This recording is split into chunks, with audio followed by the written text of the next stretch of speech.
اس programme کے اخراجات جو اسمر منسٹریز کے دوست اور پارٹنرز ادا کرتے ہیں۔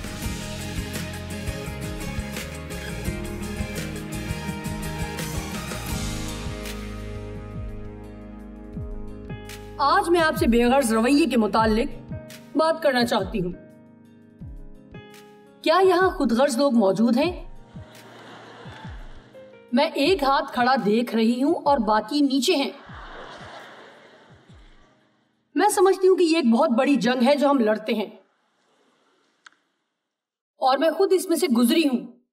ایسے گھر میں بڑے ہونا جہاں زیادتی ہو، اپنے باپ سے زیادتی کا شکار بننا، اور وہ بہت نشہ کرتا تھا اور سب کچھ اس کے اختیار میں تھا، وہی سب کنٹرول کرتا تھا اور وہ پرتشدد تھا اور نشہ کر کے گھر آتا تھا، اور گھر آتے ہی میری ماں کو تھپڑ مارتا اور اکثر مارتا پیٹتا بھی، اور وہ میرے ساتھ جنسی زیادتی کرتا تقریباً 15 برس تک روزانہ۔ میری ماں اس بارے میں جانتی تھی کیونکہ میں نے اسے بتایا تھا، اور ایک بار اس نے اسے رنگے ہاتھوں پکڑا، لیکن وہ اس سے ڈرتی تھی اور اکیلے زندگی گزارنے سے بھی ڈرتی تھی۔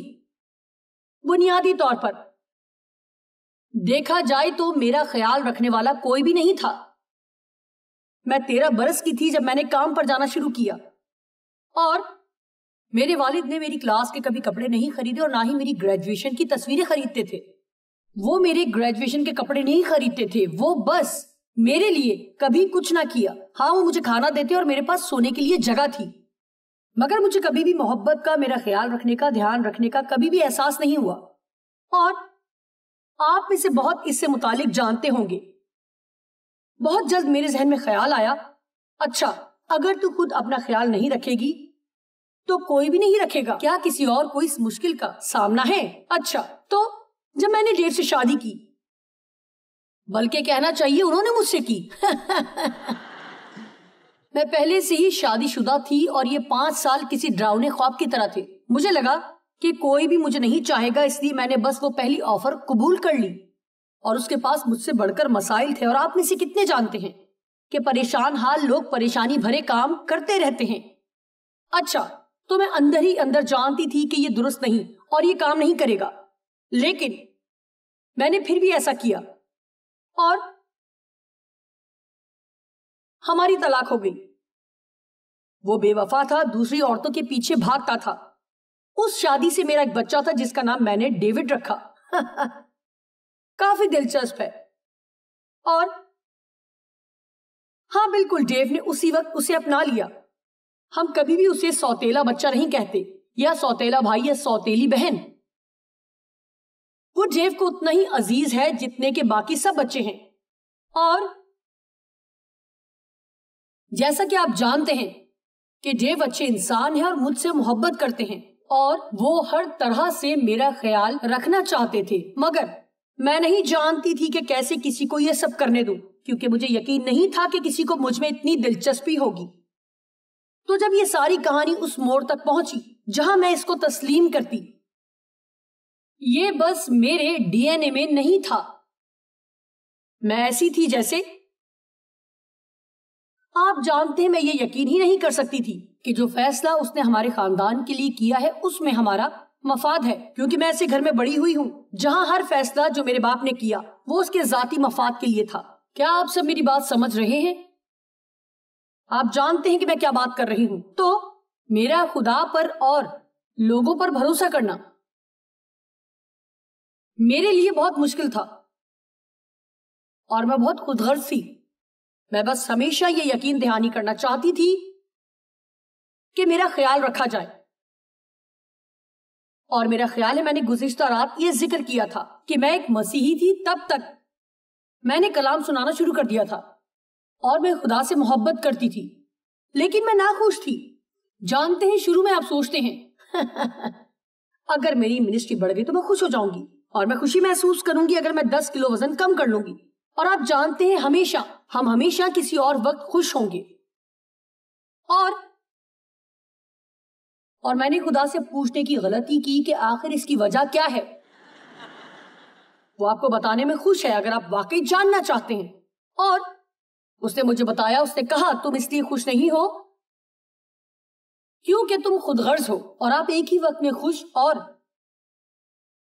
خود غرض نہیں ہو سکتے. میں نہیں چاہتی کہ آپ مجھے اس طرح گھوریں. میں چاہتی ہوں کہ آپ اسے سمجھیں کہ آپ ایک ہی وقت میں خوش اور خود غرض نہیں ہو سکتے. ہمیں خدا نے اس لیے نہیں بنایا کہ ہم ہمیشہ خود کا ہی خیال رکھنے کی کوشش کرتے رہیں، بلکہ خدا نے ہمیں اس لیے بنایا ہے تاکہ ہم دوسروں تک رسائی کریں. میں آپ کو جلد ہی ایک آیت پڑھ کر سناؤں گی جس میں لکھا ہے اپنی خودی کا انکار کریں. اچھا تو میرا کیا، میرا خیال کون رکھے گا؟ جی، اس کی کنجی یہ ہے کہ اگر ہم دوسروں کا خیال رکھیں گے تو خدا ہمارا خیال رکھے گا. اور اگر آپ نے کبھی ایسا کرنے کی کوشش نہیں کی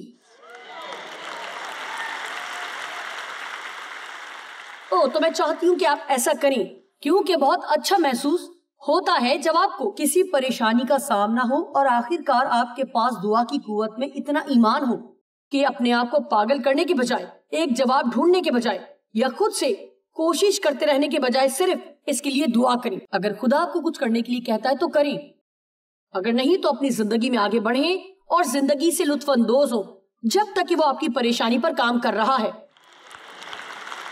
اور میں نہیں سمجھ پاتی تھی کہ خدا مجھ سے لوگوں پر بھروسہ کرنے کی توقع کیسے کر سکتا ہے، اس کے باوجود کہ انہوں نے میرے ساتھ کیا کیا.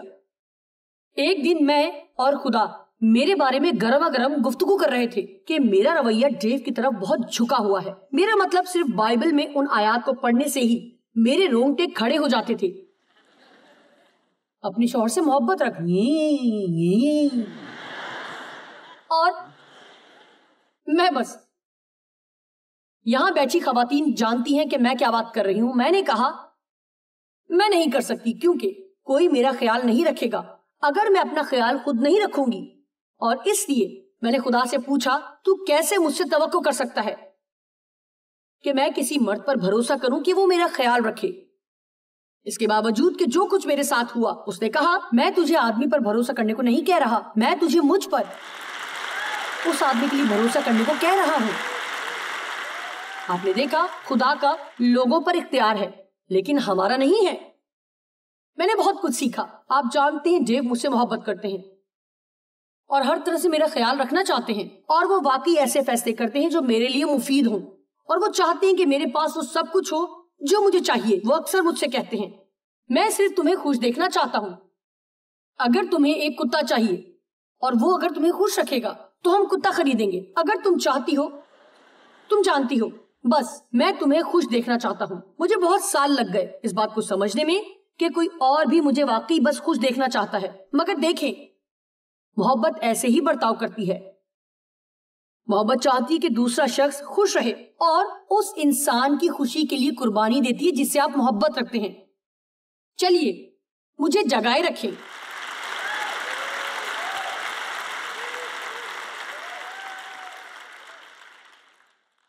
فلپین 2:4 اور 5 ہر ایک اپنے ہی احوال پر نہیں بلکہ ہر ایک دوسروں کے احوال پر بھی نظر رکھے. اب یہ ہرگز یہ نہیں کہتا کہ آپ اپنا خیال نہ رکھیں بلکہ لکھا ہے ہر ایک اپنے ہی احوال پر نہیں بلکہ ہر ایک دوسروں کے احوال پر بھی نظر رکھے.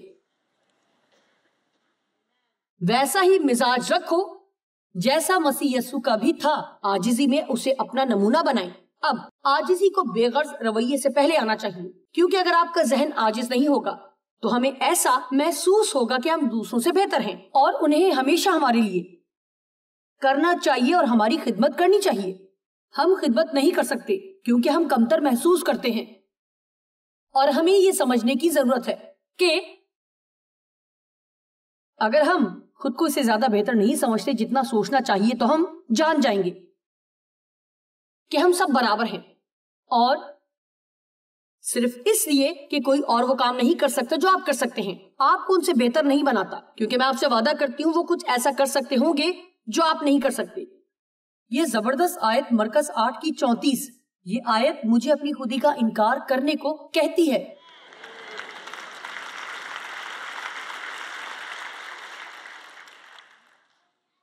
یہ آیت آپ کو، میں نہیں جانتی، شاید آپ کو یہ آیت غصہ دلا دے گی.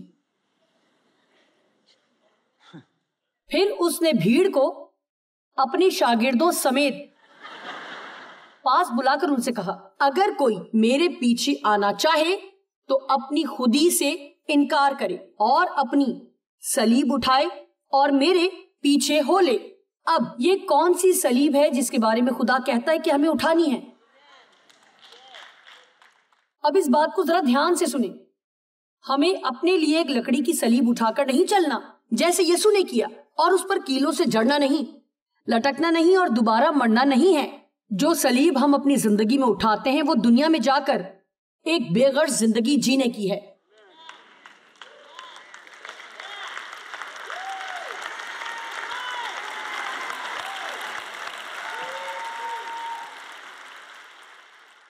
آپ کو کیا لگتا ہے کہ اگر آپ دوسروں کی خوشی کے لیے جینا شروع کریں گے تو کیا ہوگا؟ او میرے خدا، کیا میں اس کی روشنی میں جو ڈیو نے ہمیں صبح سکھایا یہ کہہ سکتی ہوں اگر ہر مسیحی واقعی محبت میں چلتا ہوتا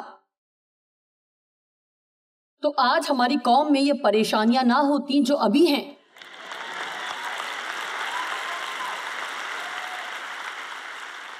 آپ جانتے ہیں کیوں؟ کیونکہ یسوع نے کہا میں تمہیں ایک نیا حکم دیتا ہوں کہ ایک دوسرے سے محبت رکھو، کہ جیسے میں نے تم سے محبت رکھی تم بھی ایک دوسرے سے محبت رکھو۔ اگر آپس میں محبت رکھو گے تو اس سے سب جانیں گے کہ تم میرے شاگرد ہو۔ تو ہم دنیا میں اس طرح اثر ڈال سکتے ہیں اگر ہم خود کو بھول کر اور ہر وقت صرف اپنا خیال رکھنا چھوڑ دیں۔ کیا خیال ہے کہ اگر آپ خود کا خیال رکھنے سے ریٹائر ہو جائیں اور خود کو ایک بڑی ریٹائرمنٹ پارٹی دیں؟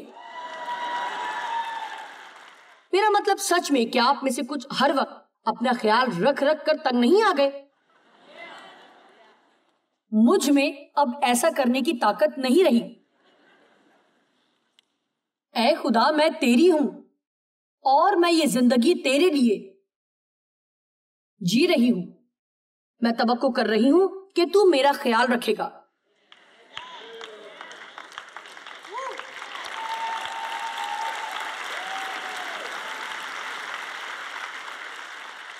مجھے اچھی طرح سے یاد ہے جب خدا نے مجھے اپنی خوشی کی ذمہ داری ڈیو کو دینے سے منع کیا،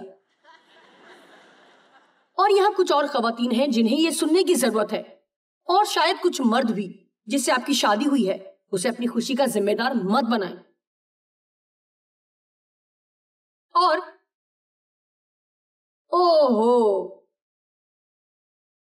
جب آپ کی شادی ہوتی ہے تو آپ کا رویہ بالکل مختلف ہونا چاہیے۔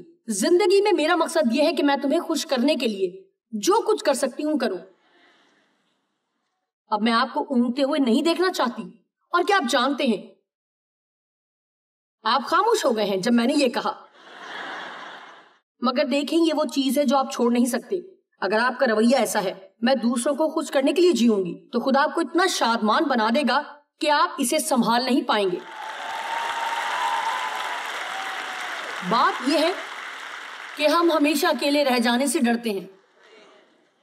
آپ اکیلے نہیں رہیں گے کیونکہ خدا آپ کی دیکھ بھال کرے گا۔ کیا آپ نے کبھی سوچا ہے کہ کسی کو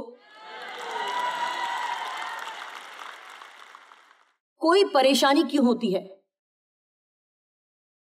اور آپ اس کی مدد کر سکتے ہیں؟ خدا آپ کو ان کی مدد کرنے کا فضل بخشے گا، لیکن شاید 1 سال بعد آپ بھی اسی پریشانی میں مبتلا ہوں یا اس سے ملتا جلتا کچھ اور کسی نامعلوم وجہ سے آپ اپنی مدد نہیں کر پا رہے ہوں۔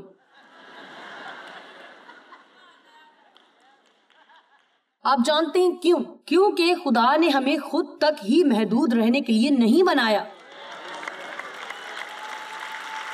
دوسروں کی مدد کے لیے بنایا ہے، اور یہ صرف ایک انسان کے لیے نہیں بلکہ چرچ کے لیے ہے۔ کوئی بھی چرچ جو صرف اپنے چرچ کی توسیع پر توجہ دے،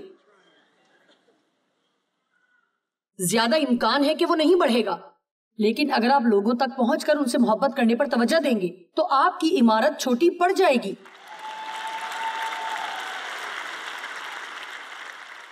یہ ایک چھوٹا سا سوشل کلب نہیں جہاں ہم مسیحی جمع ہوتے ہیں۔ اوہ خدا کی تعریف ہو، یسوع تیرا شکر ہو، ہمارے بمپر اسٹیکر لے لے، ہماری مسیحی جیولری اور ہماری بڑی بڑی بائبل۔ نہیں، ہمیں ہر ہفتے ایسا کلام سننے کی ضرورت ہے جو ہمیں اپنی کرسیوں پر بیٹھے بیٹھے ہلا ڈالے گا۔ باہر نکلیں اور اس دنیا کو یسوع کے بارے میں جو کہ سخت مشکل میں ہے جا کر بتائیں۔ میں آپ کو بتانا چاہتی ہوں کہ آپ کو اپنے بچوں پر اچھا اثر و رسوخ چھوڑنا ہے. انہیں کچھ ایسا دکھانا ہے جس کی وہ چاہ کریں. ایک دن چرچ جا کر اور باقی سارا ہفتہ گھر میں شیطان کی طرح مت گزاریں. میں معذرت چاہتی ہوں, میں زیادہ تلخ نہیں ہونا چاہتی, مگر آپ جانتے ہیں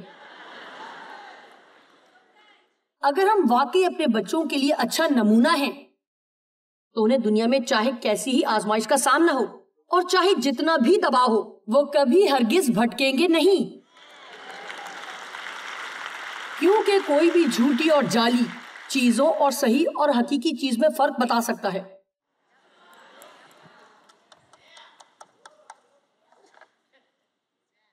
ایک بے غرض زندگی جینا ہی دنیا میں ہماری صلیب اٹھا کر چلنا ہے. یہ ایک بہت ہی زبردست آیت ہے, 2 کرنتھیوں 5:15. اور وہ اس لیے سب کے واسطے موا کہ جو جیتے ہیں وہ آگے کو اپنے لیے نہ جیئیں بلکہ اس کے لیے جو ان کے واسطے موا اور پھر جی اٹھا. زبردست, یسوع ہماری خاطر موا تاکہ ہمیں ایک خود غرض اور خود مرکوز زندگی نہ گزارنی پڑے. آپ جانتے ہیں کہ خود میں مگن رہنا کیسا ہوتا ہے. یہ ایسا ہے جیسے جیل کی کال کوٹری میں قید ہونا. آپ کی زندگی میں آپ کے علاوہ کچھ بھی نہیں, اور سچ کہوں تو آپ بھی خود کو پسند نہیں کرتے.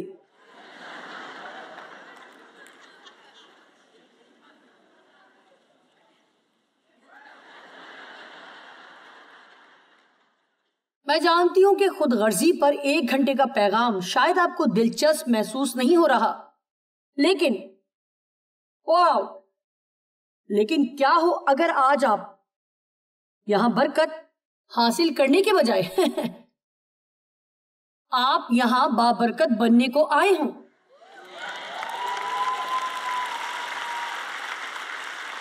میں نہیں جانتی کہ آج صبح آپ میں سے کتنوں نے راستے میں میرے لیے دعا کی. اے خدا, میں امید کرتی ہوں کہ آج جوائس کے پاس میرے لیے کلام ہو.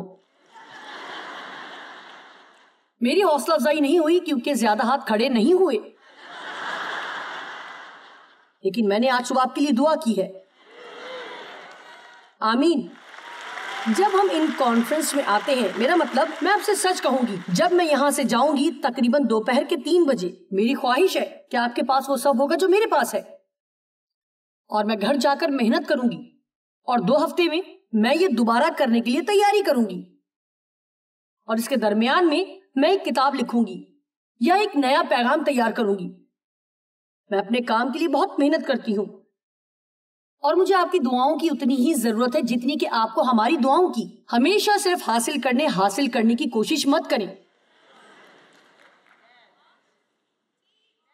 آپ چرچ جائیں, اور جب بھی آپ جائیں کسی بھی ایسے شخص کی تلاش کریں جو اداس ہو یا پریشان ہو یا تنہا یا ضرورت مند ہو. ان کی طرف ہاتھ بڑھائیں.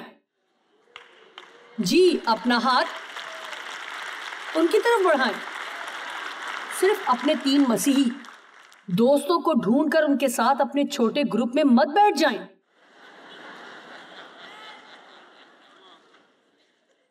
پاسٹر ٹومی, کہ آج کی تعلیم میری اچھی ہے؟ دیکھیے, میں جانتی ہوں کیونکہ میں نے خوش رہنے کے ساتھ ساتھ خود غرض ہونے کی کوشش کی, اور یہ کام نہیں کرتا. اگر آپ میری بات سنیں گے تو میں آپ کے اس بے وقوف پہاڑ کے گرد بہت سے چکر بچا سکتی ہوں.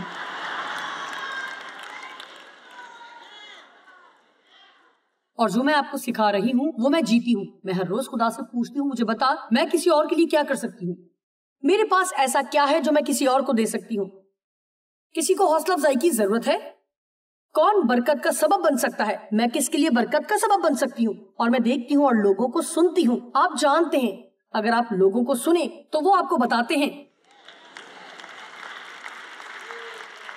کہ ان کی خواہشات اور ضروریات کیا ہیں. ایک بار خداوند نے مجھے کہا, مجھے وہ چیزیں کہنا چھوڑنی ہے جو تو خود ان کے لیے کر سکتی ہے اور بس کرنا نہیں چاہتی.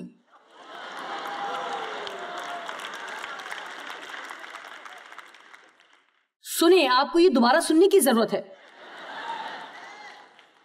میں آپ کو ایک مثال دیتی ہوں. ایک جگہ چند پاسٹرز تھے. یہ 5 سال پہلے کی کہانی ہے. وہ ایک کنونشن میں تھے اور وہ سب مل کر دوسری کنونشن کے لیے خدا سے دعا کر رہے تھے کہ اس کنونشن کے لیے انہیں پیسے مہیا کرے، اور ان میں سے ایک رک گیا اور اس نے کہا 1 منٹ کے لیے رکو، کیوں نہ ہم خدا کو ایسا کرنے کو مت کہیں، کیونکہ ہم چاروں مل کر اپنا پیسہ جوڑ کر اس کنونشن کے لیے پیسے جمع کر سکتے ہیں۔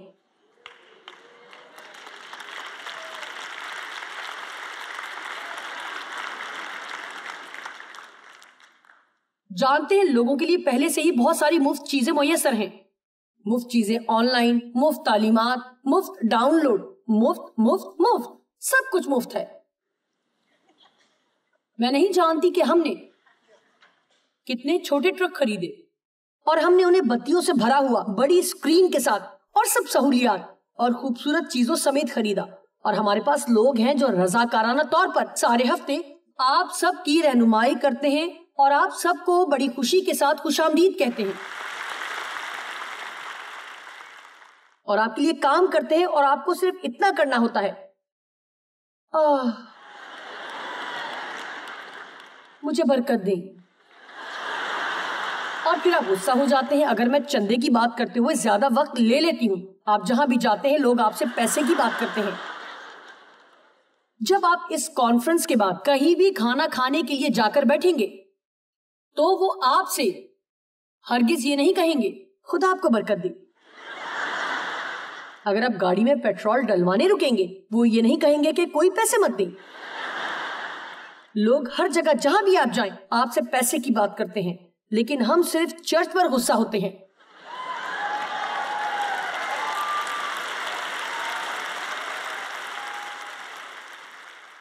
ہم یہ بالکل بھی نہیں جانتے کہ آپ ہمارے پیسوں کے ساتھ کیا کریں گے۔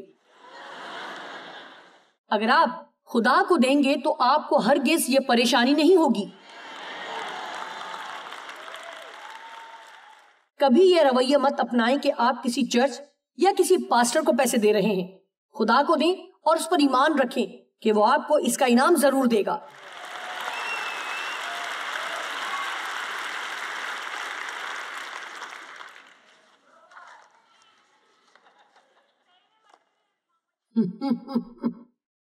مجھے یہ کرنے کا کوئی اور طریقہ معلوم نہیں۔ تو فلپیوں 4:5 تمہاری نرم مزاجی سب آدمیوں پر ظاہر ہو، خداوند قریب ہے۔ کسی بات کی فکر نہ کرو بلکہ ہر ایک بات میں تمہاری درخواست دعا اور منت کے وسیلہ سے شکر گزاری کے ساتھ خدا کے سامنے پیش کی جائیں۔ اچھا، مجھے یہ بہت دلچسپ لگتا ہے کیونکہ بات یہ ہے کہ آپ کو یہ کرنے کی ضرورت ہے کیونکہ یسوع بہت جلد واپس آنے والا ہے۔ میرا مطلب وہ کتنی چیزیں کہہ سکتا تھا مگر اس نے کہا یسوع جلد واپس آ رہا ہے تو تمہاری نرم مزاجی سب آدمیوں پر ظاہر ہو۔ اب اتنا بھی خراب مزاج مت رکھیے۔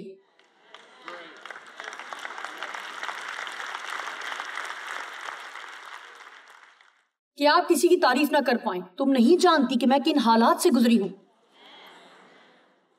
اچھا، میں یہ جانتی ہوں امکان سے زیادہ آپ اس سے گزرتے رہیں گے اگر آپ محبت میں چلنا نہیں سیکھیں گے تو، کیونکہ محبت روحانی جنگ کی اعلیٰ ترین قسم ہے جو آپ کر سکتے ہیں۔